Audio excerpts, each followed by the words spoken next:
오늘부터 일 오전 예배 중에 로마서를 강의합니다. 그동안 주일 오전에 강의했던 창세기는 이제 수요기도회 때 시편 23편이 끝나는 대로 계속 하려고 합니다. 이 로마서는 바울이 로마 교회에 보낸 편지입니다. 바울은 AD 57년경에 제3차 전도 여행 중에 고린도에 석 달간 머무르면서 이 로마서를 써서 고린도 교회의 자매 일꾼 베베편으로 로마에 보냈습니다. 로마서는 바울이 쓴 13편의 서신서들 가운데 복음의 진리에 대하여 가장 방대하고 장엄하고 또한 가장 체계적이며 조직적으로 작성된 서신입니다. 이 서신에는 기독교의 핵심 교리들이 망라되어 있습니다. 구약 성경은 그림자이고 복음서가 실체라면 서신서는 그에 대한 해석과 적용이기 때문에 이 서신서들이 가장 명확하게 이 진리를 드러내고 있다고 볼 수가 있습니다. 그런데 이 서신서들 중에서도 로마서가 가장 앞자리를 차지하고 있어요. 로마서가 맨 먼저 쓰여졌기 때문이 아니고 다른 모든 서신서들의 기초가 되는 내용들을 이 로마서가 담고 있기 때문입니다. 그래서 종교개혁자들은 이 로마서를 성경 전체를 이해하는 열쇠가 되는 책이라고 보았습니다. 자, 루터는 이렇게 말했어요. 이 서신서는 신약의 가장 중요한 부분이며 가장 순수한 복음이다. 모든 기독교인은 로마서를 한 단어 한 단어 알아야 하며 외워야 한다. 또한 그것을 마치 일용할 양식처럼 날마다 묵상해야 한다 그랬어요. 또 칼빈은 말하기를 만일 우리가 이 서신을 진정으로 이해한다면 성경의 가장 심오한 보물로 들어가는 열린 문을 가지는 것이다 그랬어요. 성경 전체로 들어가는 그 성경 전체의 그 보물을 보물 창고로 들어가는 입구가 되는 책이다 이렇게 말한 것이죠. 또 영국의 개혁자 틴데일은 이렇게 말했습니다. 로마서는 신약 성경의 가장 주요하고 가장 탁월한 부분 그리고 가장 순수한 복음이며 또한 성경 전체로 흐르는 빛이며 그리로 들어가는 길이다라고 했습니다. 물론 성경의 모든 책들이 다 중요하고 하나님의 말씀이죠. 우리가 다 알아야 되죠. 그렇지만 이 로마서야말로 복음의 진수를 담고 있는 책으로서 우리가 복음을 잘 깨닫기 위해서 또 성경 전체를 바르게 이해하기 위해서 반드시 알아야 할 말씀이라고 할 수 있습니다. 이 로마서 강의를 통해서 온 교회가 복음을 더욱 깊이 깨닫고 복음의 능력을 경험하게 되기를 바랍니다. 그런데 본문에 들어가기 전에 이제 오늘은 바울이 로마서를 쓰게 된 배경과 목적을 살펴보고 또 로마서 전체를 간단히 개관하면서 우리가 어떠한 마음으로 로마서의 메시지를 들어야 할지를 생각해 보려고 합니다. 그런데 준비하다 보니까 너무 길어져 가지고 고민이 됐어요. 이 서론적인 내용이라 지루할 수도 있는데 2주간에 걸쳐서 계속 하기도 좀 부담이 되고 그래서 고민 끝에 오늘 오후 예배 그 대우리문답 강해를 한 주 쉬고 오늘 하루에 이 내용들을 다 이제 끝내기로 했습니다. 그래서 오전에는 이 로마서의 배경과 목적을 통해서 바울이 왜 이 로마서를 썼고 우리가 어떤 마음으로 로마서를 보아야 하는지, 로마서의 말씀을 들어야 하는지, 이것을 이제 살펴볼 것이고, 오후에는 이 주보에는 간단히 나와 있지만 이 로마서 전체를 개관하면서 이 로마서가 어떤 책이다, 어떤 메시지다라고 하는 것을 좀 이렇게 한 손에 딱 잡히도록, 한 눈에 딱 이렇게 보이도록 전체 숲을 보는 그런 시간을 갖도록 하겠습니다. 자, 먼저 이제 바울이 왜 로마서를 썼는가, 그 배경과 목적을 이제 살피겠습니다. 보통 로마서를 생각할 때 바울이 복음을 체계적으로 기록한 책이다라고만 생각을 하는 경향이 있습니다. 그러니까 로마서를 우리가 어떻게 구원받는지를 가르쳐주는 교리서 정도로 생각하는 거죠. 물론 로마서에 다른 어떤 책보다도 복음의 진리가 체계적으로, 조직적으로, 논리적으로 잘 정리되어 있다는 것은 사실이에요. 그러나 그 전에 먼저 우리가 생각해야 할 것이 있습니다. 바로 로마서가 특정한 상황에 있는 특정한 수신자들에게 보내진 서신이라는 것입니다. 그러므로 로마서를 잘 이해하려면 당시 로마 교회의 상황과 또한 바울이 처한 상황, 그리고 바울이 이 편지를 로마 교회에 보낸 목적을 우리가 먼저 잘 알아야 돼요. 그래야 이 로마서의 내용들이 어떤 의도로 무엇을 전달하고자 그렇게 쓰여졌는가를 파악할 수가 있는 것입니다. 그래서 먼저 로마 교회의 상황을 살펴보겠습니다. 자, 로마 교회가 언제 세워졌을까요? 로마 가톨릭에서는 베드로가 로마 교회를 세웠다 이렇게 주장을 해요. 그러나 베드로가 로마를 방문했다거나 로마의 교회를 세웠다는 어떤 성경적 근거도 없고 역사적 근거도 없습니다. 그냥 이 로마 교회의 수익권을 주장하기 위해서 만들어낸 얘기예요. 만일 베드로가 로마 교회를 세웠다면 바울이 편지를 쓰면서 베드로를 언급하지 않을 리가 없죠.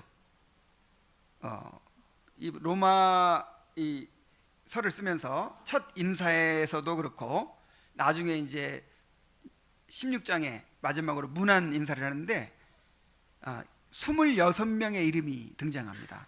그래서 뭐 노예들까지, 자기가 알았던 여자들까지 다 언급하면서 인사를 하는데 베드로를 빼놓을 리가 없죠.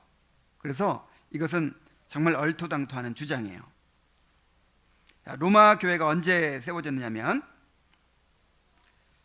오순절 성령 강림 때 로마에서 절기를 지키기 위해서 예루살렘으로 왔다가 베드로의 설교를 듣고 회심하고 돌아간 유대인들에 의해서 세워졌다라고 보는 것이 거의 일치된 견해입니다.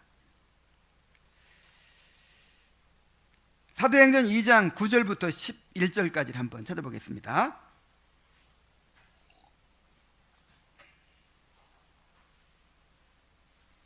사도행전 2장 9절부터 11절입니다.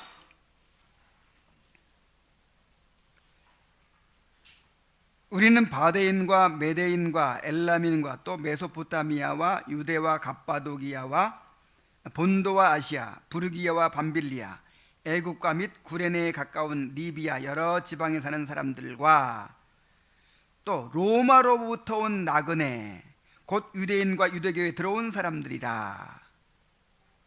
그레데인과 아라비아인들이라. 사람들과 그레데인과 아라비아인들이라. 우리가 다 우리의 각 언어로 하나님의 큰 일을 말함을 듣는도다.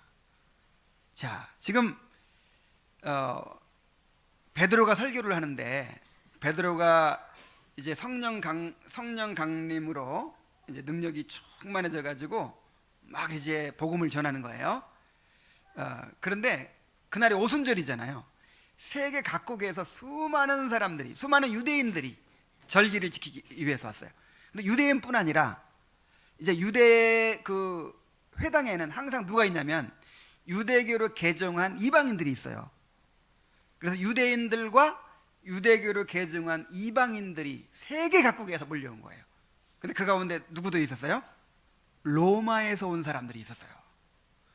로마에서 온 사람들이 이제 오순절 성령 강림 때 베드로의 그 능력 있는 설교를 듣고 회심을 한 것입니다. 3,000명이 일시에 회심할 때 그들도 이제 있었어요. 그리고 나서 돌아갔겠죠. 절기 지키러 왔으니까 다시 로마로 돌아갔겠죠. 그렇게 해서 그들에 의해서 교회가 세워졌다고 보는 것입니다. 자, 그런데 그들이 로마로 돌아가서 이 유대인 공동체에 복음을 전하게 되면서 이제 이 회당에 큰 분쟁이 일어나게 됩니다. 한번 생각해 보세요. 유대인들이 그토록 기다려왔던 메시아가 왔다는 거예요. 그분이 바로 얼마 전에 갈보리 언덕에서 사형 판결을 받고 죽었다가 다시 부활하신 나사렛 예수시라는 거예요. 유대인들에게는 이보다 더 큰 소식이 없죠. 그리고 강력한 성령의 역사를 경험했잖아요. 그러니까 얼마나 뜨거운 마음으로 돌아가 가지고 유대인들에게 복음을 전했겠어요. 그래서 이제 그 유대인들 가운데 복음을 받아들이는 사람들이 이제 막 생겨났겠죠. 근데 이것을 또 거부하는 사람들, 반발하고 핍박하고 막 이런 사람들이 있었겠죠. 그래서 이 유대인 회당 안에 유대인들 사이에 굉장한 이제 이 분쟁이 일어나게 된 것입니다. 그리고 나아가서 이제 폭동까지 일어나게 되었던 것으로 보여요. 그 로마의 역사가 수에토니우스가 이제 이 사실을 기록하고 있는데,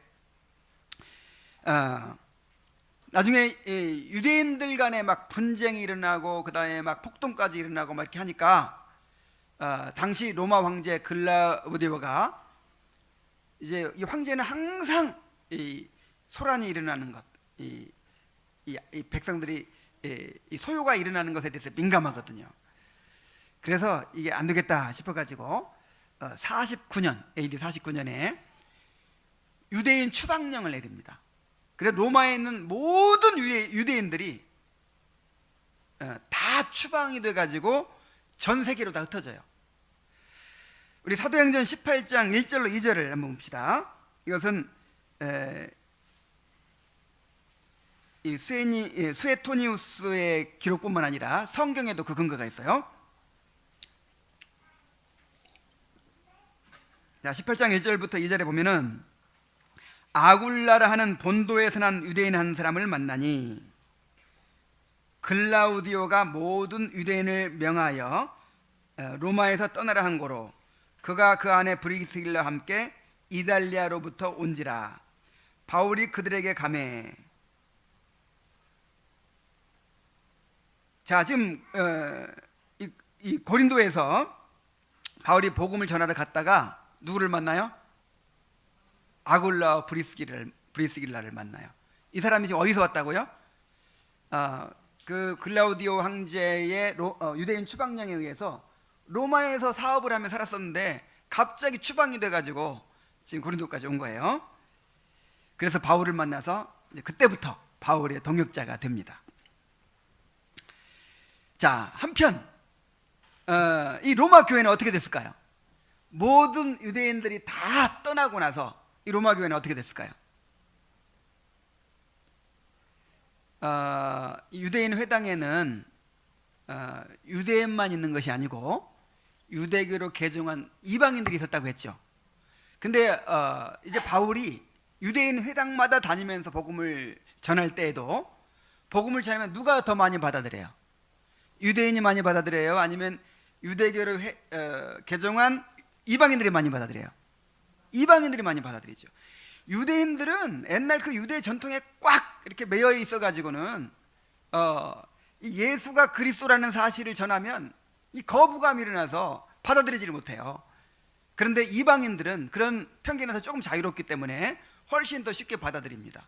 그래서 그 이방인들도 이제 이방인들이 많이 복음을 받아들였을까라고 봐요.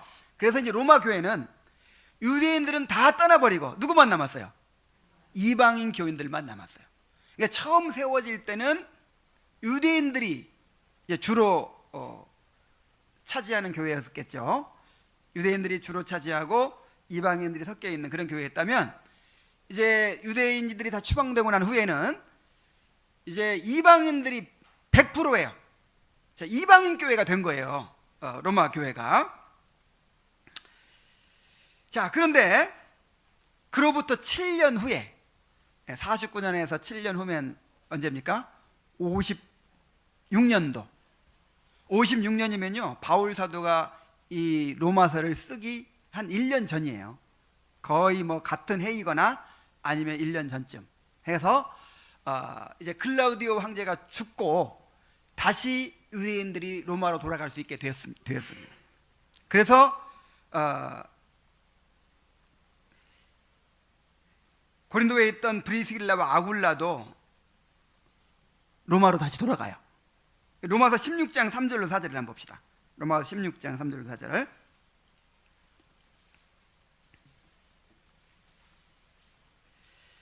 너희는 그리스도 예수 안에서 나의 동역자들인 브리스가와 아굴라에게 문안하라. 그들은 내 목숨을 위하여 자기들의 목까지도 내놓았나니 나뿐 아니라 이방인의 모든 교회도 그들에게 감사하느니라. 자, 로마서를 쓰면서 로마에 있는 자기의 그 지인들에게, 복음의 동역자들에게 이제 문안하는데 그 중에 누가 있어요? 추방돼서 고린도에서 만났던 브리슬라가 아굴라가 로마로 돌아가 있는 거예요. 자, 그래서 이렇게 추방되었던 유대인들이 다시 로마로 이제 돌아갑니다. 근데 100%다 돌아가진 않았겠죠. 몇 년간 또 자리 잡고 살다 보면 또 이제 그대로 머물러 있을 수도 있고 또 이제 돌아간 사람들도 있고 할 거예요. 그래서 로마 교회는 다시 이방인과 유대인들이 함께 있는 교회가 됐어요. 근데 주로 이제 이 로마서의 그 내용들을 보면 이방인들이 주로 차지하고 있었던 것 같아요. 이제는 맨 처음에는 유대인들이 대부분이고 이방인들이 소수였다가, 그다음에 이방인들이 전부 다였다가, 그다음에 이제는 이방인들이 대부분이고 이제 소수의 유대인들이 섞여 있는 그런 교회가 된 거죠. 그리고 이 로마 교회 할 때 이렇게 주님의 교회처럼 한 공동체라고만 생각해서는 안 돼요. 이런 소규모의 공동체가 이제 가정 교회들이 여러 개 있는 것이죠. 보통 우리가 로마 교회, 고린도 교회, 예루살렘 교회 하면 이걸 하나의 노회로 봐야 돼. 노회. 그리고 이제 그런 우리는 지금 거의 막 개교회처럼 회중교회처럼 이렇게 돼버렸지만 당시에는 그 장로의 제도가, 장로의 그 정치가 제대로 이루어졌기 때문에 이렇게 따로따로 예배를 드리지만 그래도 이렇게 연합해서 하나의 교회처럼 그렇게 이제 신앙생활을 하는 것이죠.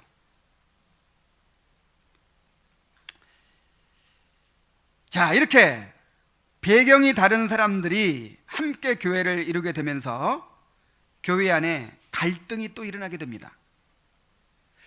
유대인 신자들이 돌아와 보니까 전에 자기들이 주도하던 교회가 이제 이방인들 교회가 되어버렸어요. 그리고 유대인들이 보기에 이방인들은 너무 자유분방한 거예요. 자, 유대인들은 어떤 사람입니까? 예수를 믿었지만 아직도 유대의 전통을 버리지 못하고 있는 거예요. 그래서 부정한 동물의 고기 안 먹어요. 그다음에 할례 받고, 그다음에 절기를 지키고, 아직도 토요일 안식일을 지켜요. 그러니까 주일에도 예배를 드리지만 토요일 날 되면 그렇게 거룩하게 거룩하게 구별하듯 지키던 그런 습관이 있기 때문에, 그래도 토요일이 뭔가 특별한 날로 느껴져 가지고 그냥 포기할 수가 없어요. 그래서 토요일 안식일을 지켜요. 절기도 다 지키고, 구약 그 시대 유대인들이 하던 거를 그대로 다 하고 있는 거예요. 자, 그런 눈으로 이방인들을 바라보니까 정말 형편없는 거예요. 그냥 아무것도 안 지키는 거예요. 아무것도 안 지키고 너무 방종하는 것처럼 보이고, 그래서 이방인들을 함부로 판단하고 비판을 했습니다. 자, 그런데 이방인 신자들은 또 어때요? 유대인들 보니까 이 사람들 너무 한심한 거예요. 이미 다 예수 그리스도께서 성취하셔서 이미 다 패해졌는데 아직도 구약 율법에 얽매여 있는 거예요. 이방인들은 그리스도인의 자유를 강조하면서, 또 이 사람들 나름대로 이제 그리스도인의 자유를 또 지나치게 강조하다 보니까 또 좀 그동안의 세상에서 행하던 습성대로 좀 방종하는 경향이 또 있는 거예요.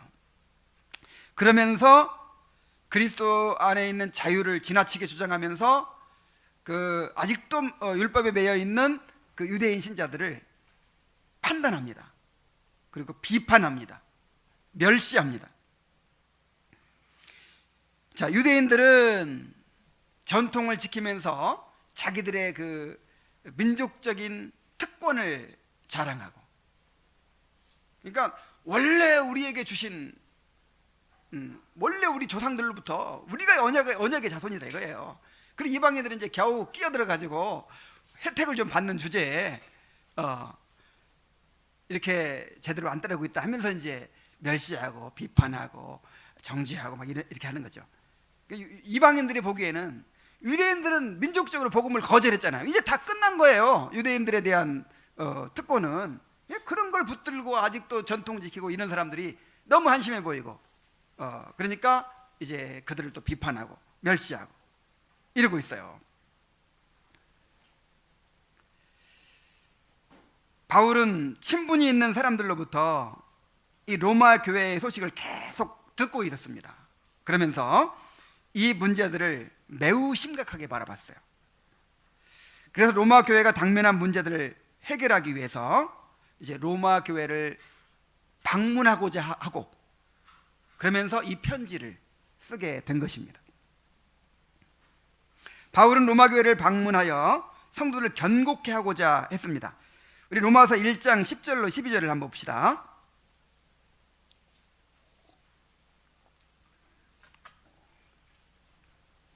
어떠하든지 이제 하나님의 뜻 안에서 너희에게로 나아갈 좋은 길 얻기를 구하노라.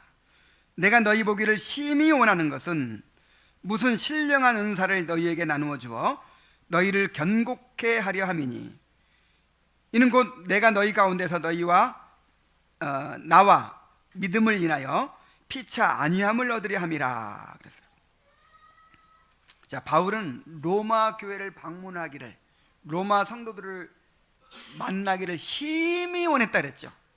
그냥 한번 가보면 좋겠다 그 정도 아니에요. 간절히 원했어요. 그리고 가려고 몇 번이나 시도를 했어요. 근데 길이 막혔죠. 자, 왜 가고 싶어 했어요? 자기에게 있는 신령한 은사를 나눠줌으로써 이 로마 교회 성도들을 견고하게 세워주고자 한 것입니다. 자, 이 견고케 하려고 했다는 것이 무엇이겠어요? 지금 이 로마 교회의 상황은요, 이 사도가 직접 세운 교회가 아니잖아요. 자기들이 복음을 듣고 돌아가서 자생적으로 세워진 교회고, 이렇게 하다 보니까, 그리고 유대인과 이방인이 이렇게 함께 섞여 있고 하다 보니까 아직도 여러 가지 이제 성숙하지 못한 부분들이 있고, 이런 불화가 있고, 뭐 이런 이제 여러 가지 복음을 더 깊이 이해하지 못하는 부분들도 있고, 뭐 이런 부분들이 있는 것이죠. 그래서 바울 사도가 방문해서 그들을 견고하게 세우고 이제 유대인과 이방인 사이를 이렇게 화해를 시키려고 한 거예요. 화해를 시켜서 하나됨을 이루게 하려고 그렇게 한 것입니다. 바울은 로마서에서 유대인과 이방인에 대하여 많이 언급합니다. 복음을 전하면서도 유대인과 이방인이 차별이 없이 믿음으로 의롭다 하심을 받게 된다는 것을 강조해요. 그리고 아브라함은 유대인과 이방인 모두의 조상이라는 것을 강조합니다. 또 유대인에 대한 하나님의 섭리를 장엄하게 이야기를 하죠. 그리고 이방인을 교회로 부르셔서 유대인과 이방인이 새 이스라엘로 이렇게 탄생하게 된 그 하나님의 섭리에 대해서 이야기합니다. 그리고 직접적으로 14장 15장에서는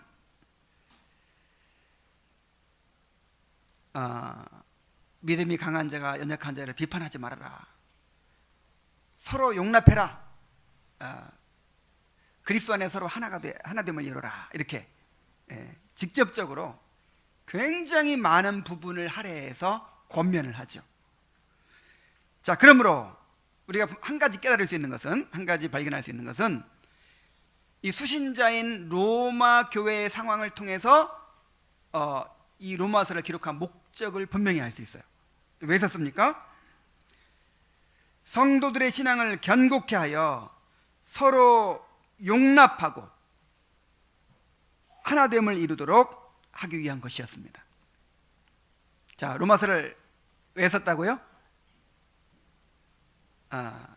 성도들의 신앙을 견고케 해서 로마 교회가 서로 하나됨을 이루도록, 유대인 신자와 이방인 자들이 이 불화를 버리고 서로 화해하게 되도록 이 로마서를 썼다 하는 것입니다. 다음으로 이제 바울의 상황을 또 살펴볼 필요가 있어요. 로마서를 쓴 목적이 꼭 이 한 가지 목적만이 아닙니다. 바울의 상황을 또 살펴볼 때 어떤 목적으로 쓰여졌는지를 알 수 있어요. 로마서 15장 19절로 28절을 한번 보겠습니다. 로마서 15장 19절부터 28절까지의 말씀입니다.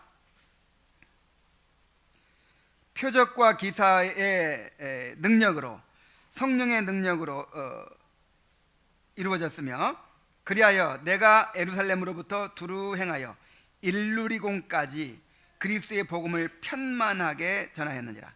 또 내가 그리스도의 이름을 부르는 곳에는 복음을 전하지 않기를 힘썼노니 이는 남의 터 위에 건축하지 아니하려 함이라. 기록된 바 주의 소식을 받지 못한 자들이 볼 것이요 듣지 못한 자들이 깨달으리라 함과 같으니라.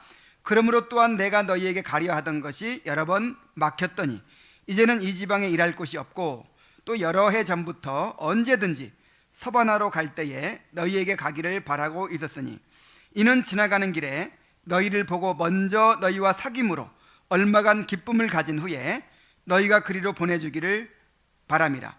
그러나 이제는 내가 성도를 섬기는 일로 예루살렘에 가노니 이는 마게도냐와 아가야 사람들이 예루살렘 성도 중 가난한 자들을 위하여 기쁘게 얼마를 연보하였습니다. 저희가 기뻐서 하였거니와 또한 저희는 그들에게 빚진 자니 만일 이방인들이 그들의 영적인 것을 나눠 가졌으면 육적인 것으로 그들을 섬기는 것이 마땅하니라. 그러므로 내가 이 일을 마치고 이 열매를 그들에게 확증한 후에 너희에게 들렀다가 서바나로 가리라. 자, 바울은 19절에서 내가 예루살렘으로부터 두루 행하여 일루리곤까지 그리스도의 복음을 편만하게 전하였노라고 합니다. 그리고 22절에서 보면 이제 이 지방에 일할 곳이 없다라고 합니다. 자, 그러니까 그동안 선교에 주력했던 곳이 어디냐면 이 로마 제국의 동쪽 지역이에요. 특히 동북쪽 소아시아와 그리스 지역이에요. 이 지역에 복음을 다 전했다는 거예요. 이제 더 이상 복음 전할 곳이 없다는 거예요. 이 소아시아와 그리스 지역, 이 동쪽 지역의 보고 선교 사역을 다 마쳤다, 이렇게 이제 말하고 있는 거예요. 자, 그런데 이제 일할 곳이 없다는 말, 이제 선교 사역을 다 마쳤다는 말이 이제 예수 안 믿는 사람이 하나도 없고 교회 없는 동네가 하나도 없다, 그 뜻은 아닙니다. 뭐 아주 극히 일부겠죠. 그 당시 복음화율이 몇 프로나 되겠어요. 막 극히 일부, 뭐 1%도 안 되겠죠. 극히 일부의 교회가 세워지고 이제 사람들이 예수를 믿는 것인데, 바울은 다 전했다, 이제 일할 곳이 없다, 이렇게 말하죠. 자, 왜 그렇게 말했을까요? 바울은 20절에서 내가 그리스도의 이름을 부르는 곳에는 복음을 전하지 않기를 힘썼노니 이는 남의 터 위에 건축하지 아니하리 함이라고 합니다. 그러니까 바울의 사명은 뭐예요? 개척사역, 교회가 전혀 없는 곳에 가서 복음을 전해 교회를 세우는 사역이라고 자기 생각하고 있는 것이죠. 그리고 바울 사도의 또 선교 전략이 뭐냐면 거점 도시를 집중적으로 선교하는 거예요. 뭐 안디옥이라든지 에베소라든지 또 어디입니까? 고린도라든지 뭐 이런 거점 도시, 주요 도시들을 집중적으로 전도해서 거기에 교회를 세우고, 이제 나머지 그 동네 구석구석은 누구 보고 하라고? 그 세워진 교회가 이제 그 선교를 맡도록 하고, 자기는 또 개척 사역을 위해서 나가는 거예요. 자, 그랬기 때문에 이제 그 일을 다 했다는 것이죠. 그 일을.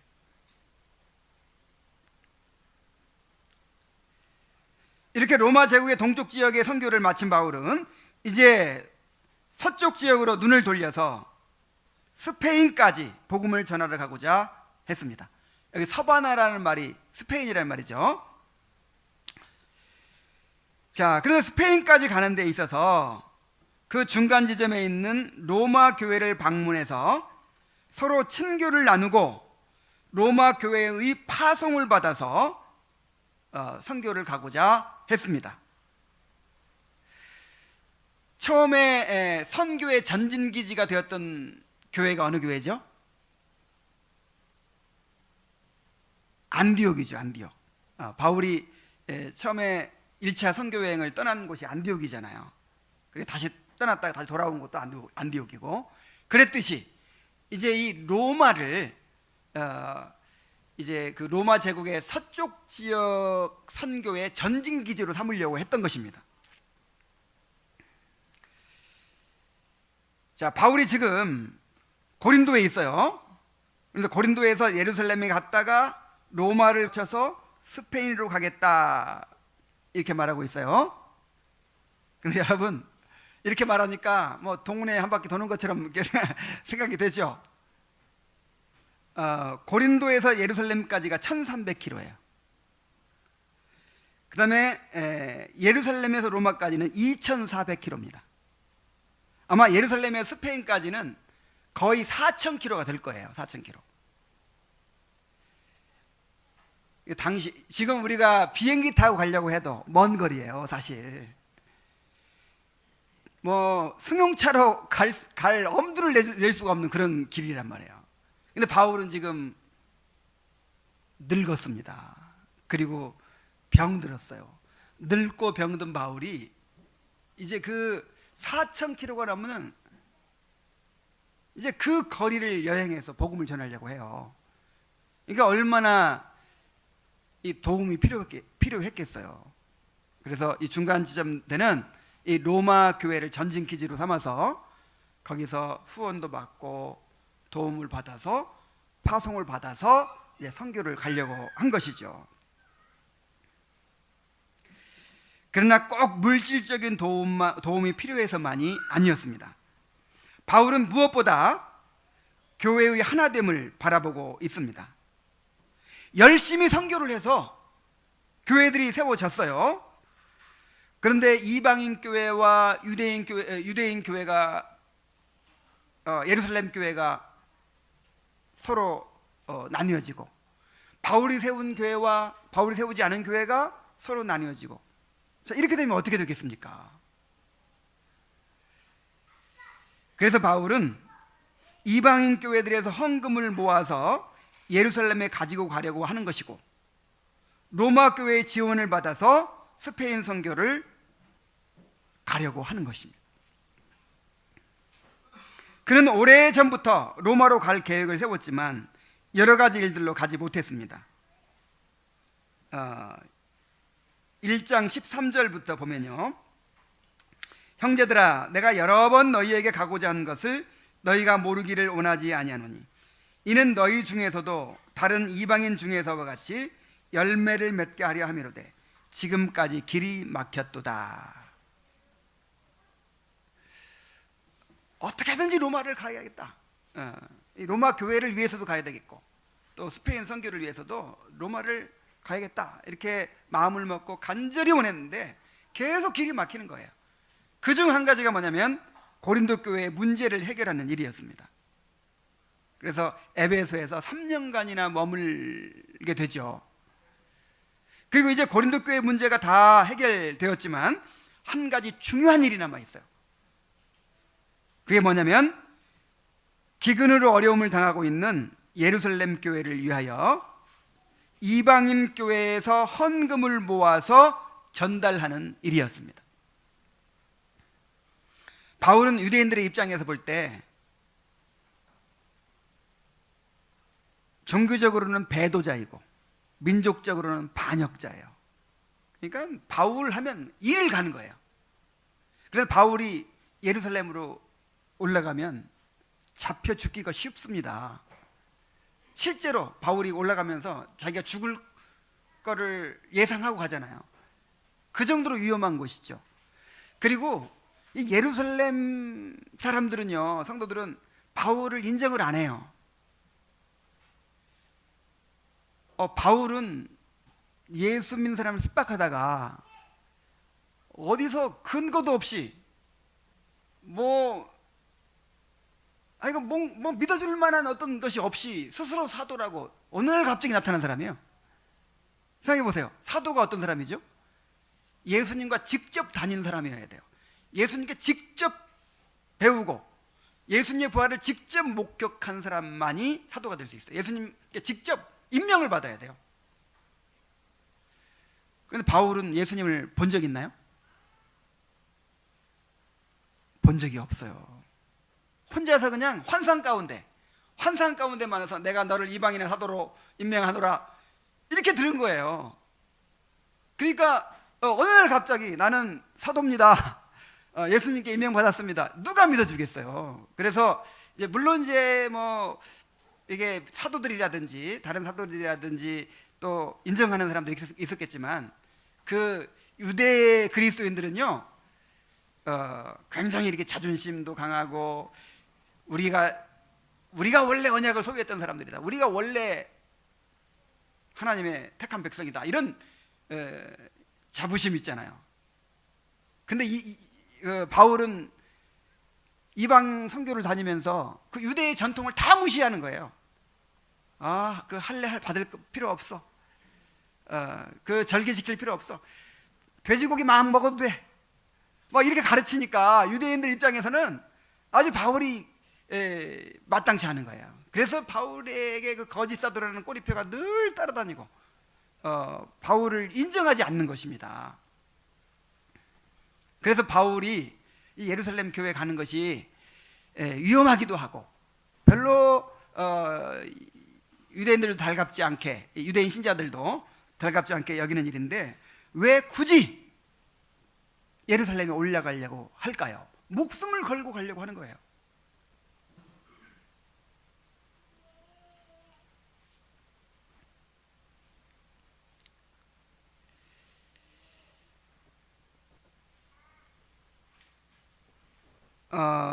바울이 가지고 가는 헌금을 그들이 기쁘게 받아줄지도 모르는 일이었어요. 여기 15장 30절로 32절에 보면요, 이런 기도 부탁이 있습니다. 형제들아, 내가 우리 주 예수 그리스도로 말미암아 성령의 사랑으로 말미암아 그리스도로 말미암고 성령의 사랑으로 말미암아 너희를 권하노니 너희 기도에 나와 힘을 같이하여 나를 위하여 하나님께 빌어 나로 유대에 순종치 아니하는 자들에게 구원을 받게 하고, 그러니까 지금 이제 잡혀 죽지 않게 해달라 이 말이죠.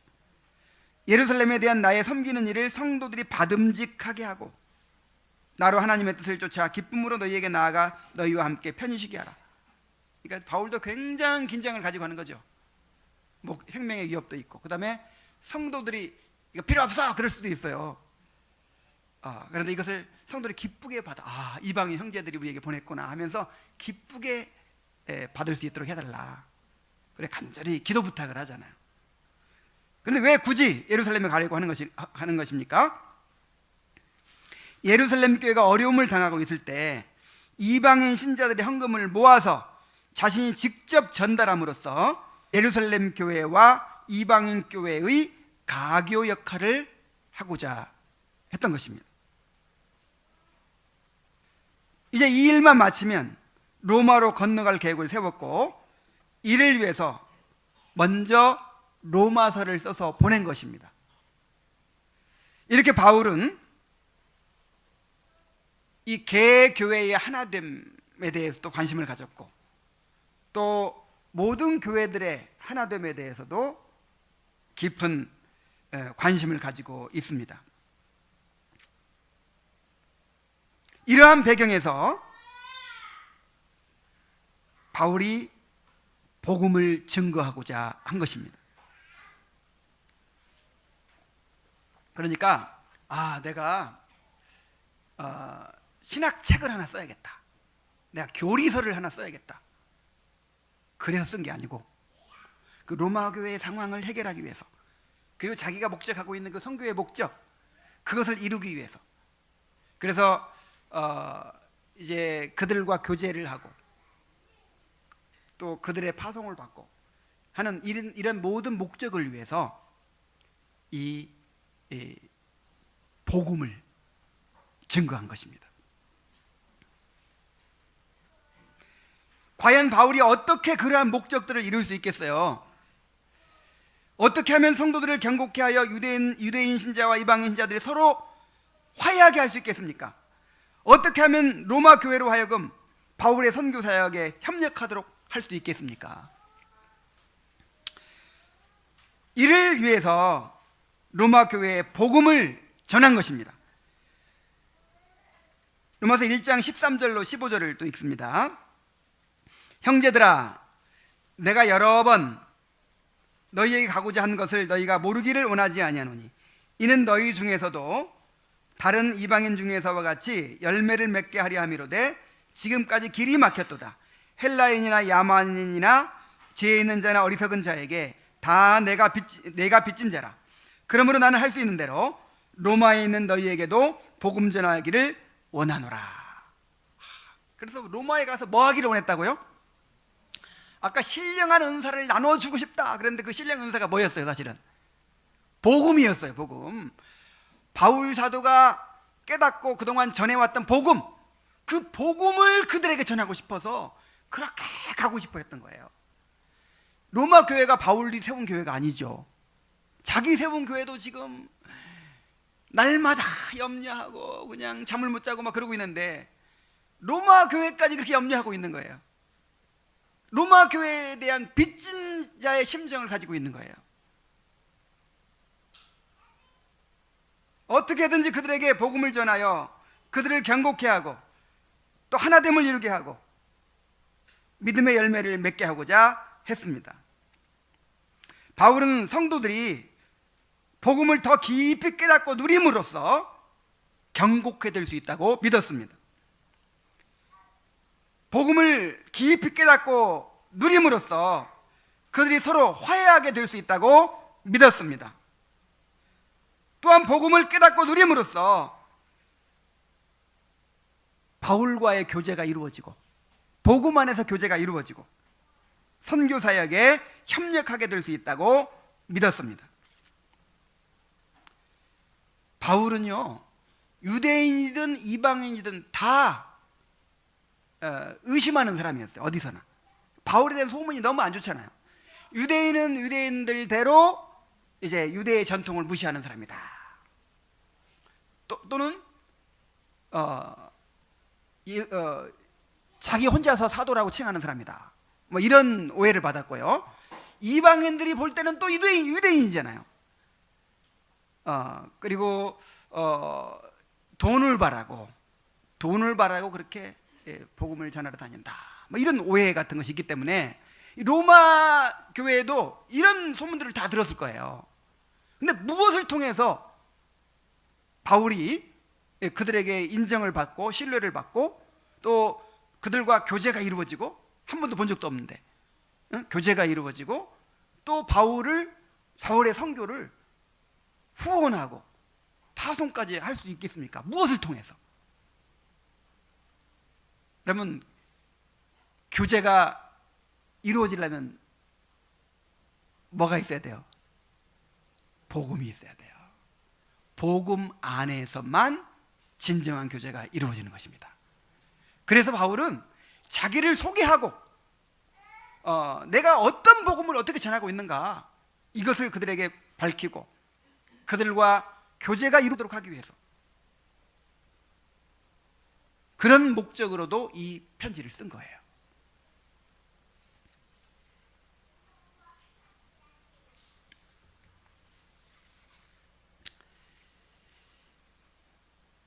그러면 이러한 배경을 이해하고 로마서를 보아야 합니다. 로마서를 단순히 구원 문제를 다루는 교리서 정도로 그렇게 보는 경향이 있어요. 루터는 내가 어떻게 하면 구원을 받을 수 있을까 하는 고민을 가지고 이 로마서를 봤어요. 그리고 종교개혁자들은 교리 논쟁이 당시에는 중요했기 때문에 로마서를 그렇게 교리적인 관점으로만 보는 경향이 강했습니다. 그 영향으로 오늘날에도 로마서를 단지 사람이 어떻게 하면 구원을 받을 수 있는가를 가르쳐주는 책 정도로만 생각하는 거예요. 그렇다면 이미 구원받은 사람들, 이미 복음을 잘 알고 구원받은 사람들은 볼 필요가 있어요, 없어요? 없겠죠. 그러나 로마서는 불신자들에게 보낸 편지가 아니라 이미 구원받은 성도들에게 보낸 편지라는 사실을 우리가 유념해야 합니다. 물론 로마서의 주제가 하나님의 의이고 구원 문제를 다루고 있기 때문에 이 복음을 깊이 있게 설명하고 있기 때문에 이 로마서의 말씀을 통해서 회심하는 경우가 많아요. 그러나 로마서가 쓰여진 목적은 불신자들의 회심을 위해서가 아니라 이미 회심한 자들을 견고케 하기 위해 쓰여졌다라고 하는 것입니다. 그러니까 누구를 위해 쓰여진 거예요? 우리를 위해 쓰여진 것이죠. 지금 여러분들이 로마서의 메시지를 들어야 할 필요가 있는 사람들이죠.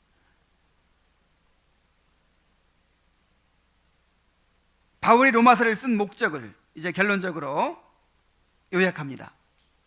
첫째, 바울이 로마서를 쓴 것은 로마에 있는 성도를 견고케 하기 위한 것이었습니다.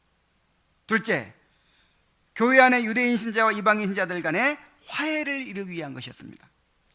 셋째로, 로마 교회와 교제가 이루어지고 선교의 협력을 얻어내기 위한 것이었습니다. 그리고 이 모든 목적을 이루기 위해서 복음을 체계적으로 증거하기 위한 것이었습니다. 그러므로 우리가 이러한 목적을 생각하고 로마서를 보아야 합니다. 로마서를 복음을 단지 지식적으로 아는 것이 중요한 것이 아니에요. 복음을 알면 그 복음의 능력을 실제로 경험하는 것이 중요합니다. 복음을 더욱 깊이 깨닫고 누림으로써 우리가 더욱 견고케 되어야 합니다. 복음을 통해서 우리가 하나됨을 이루게 되어야 합니다. 복음을 알게 되었다면 하나님 나라를 이루어가는 일에 우리가 협력하게 되어야 합니다. 로마서의 복음을 통해서 구원을 주신 하나님의 능력, 우리 삶을 변화시키는 하나님의 능력을 우리가 경험하게 되어야 합니다. 여러분, 우리의 문제가 무엇입니까? 우리의 문제는 이 복음을 알아요. 뭐 알아도 깊이 아는 것도 아니죠. 복음을 아는데 그것이 지식에 그치고 있다는 게 문제예요. 복음을 깊이 깨닫고 누리지 못하는 것이 문제입니다. 그래서 큰 믿음을 갖지 못하고 전능하신 여호와를 우리의 목자로 모시고 있으면서도 그것을 누리지 못하고 있는 거예요. 우리에게도 바울이 가졌던 그 복음에 대한 확신과 감격과 열정과 헌신이 있다면 얼마나 좋겠습니까? 저는 이번 주간 로마서를 여러 번 읽으면서 또 그 로마서 강해를 위해서 여러 책들을 보면서 야, 내가 아직도 복음 모르고 있구나. 내가 아직도 이 바울 사도가 가졌던 그 복음에 대한 그 열정에 100분의 1도 따라가지 못하고 있구나. 너무나도 안타까웠어요.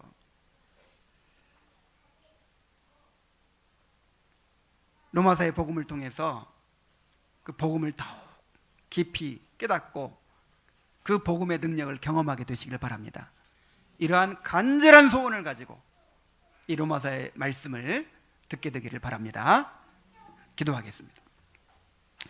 하나님 아버지, 이 로마서의 말씀을 우리가 매주일 또 상고에 갈 수 있도록 인도해 주셔서 감사드립니다. 하나님 아버지,